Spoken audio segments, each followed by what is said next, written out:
Okay.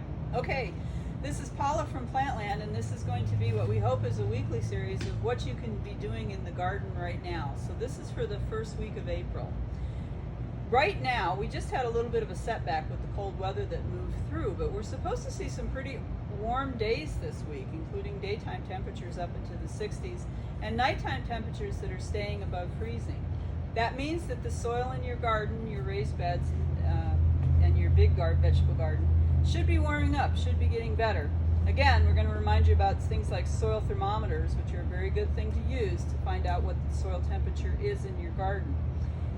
If your soil temperature is getting up above 40 to 45 to 50 degrees, typically above 40, you actually can plant right now, so long as the soil is not too wet, so long as it's workable, which again is that test that we do where we pick up a handful of soil and squeeze it. If water comes out, it's too wet.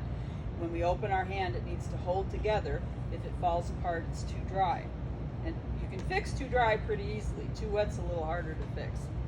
So you actually right now, with soil temperatures in the 45 to 50 degree range, you actually can be planting a lot of things directly outside in the soil. You can plant lettuce, you can plant spinach, you can plant sweet pea or sugar peas. Typically we say that we plant our peas on St. Patty's Day here in Montana. That's not really very true very often, but that's what we say. So you can plant peas. You can plant carrots. These are all things that you can sow directly in soil that has reached a temperature of 45 to 50 degrees. You can plant onion sets. You can plant potatoes. At this point, that's a lot of planting that you can get done early in the season and start your garden, get things going. Plantland has starts of kale, lettuce mixes, and spinach that you also can plant, but because these are greenhouse grown plants, you have to remember that they're going to need to be hardened off before they go outside.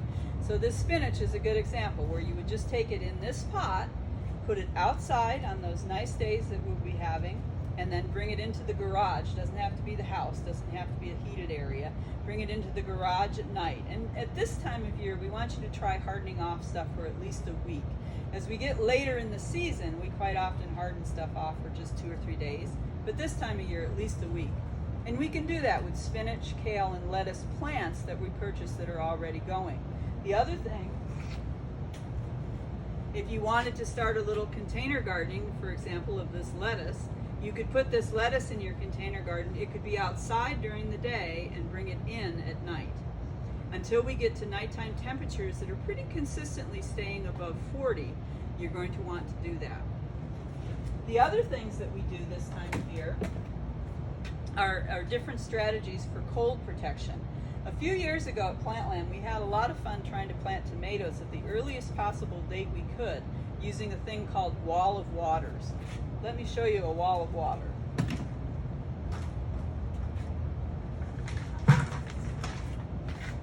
This is what a wall of water looks like. It's basically a tube made up of a lot of smaller tubes. What you do, and the easiest way to do this, because trust me, I've tried all the hard ways. You've got your tomato plant, for example, that you've planted, either in the ground, although I wouldn't recommend that now. We're really talking about container gardening now. Your tomato plant, you're going to put this bucket over it, or a pot, put the wall of water over it, and then using a hose or a watering can, you fill each of these tubes with water. What this does is you're providing a little heat sink, so this water is going to absorb heat from the sun all day long, and then at nighttime it's going to release that heat and keep that immediate area by that plant really warm.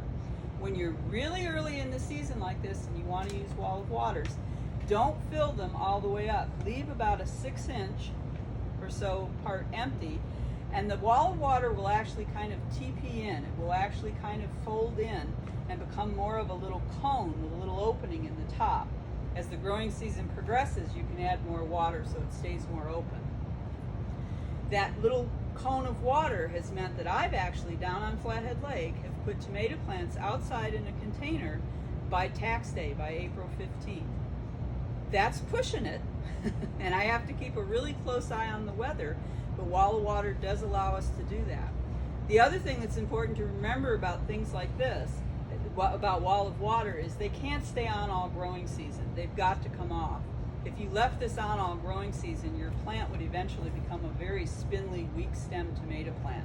So once we get to the part of the year where we're really just putting tomato plants in the ground, those Wall of Waters need to come off.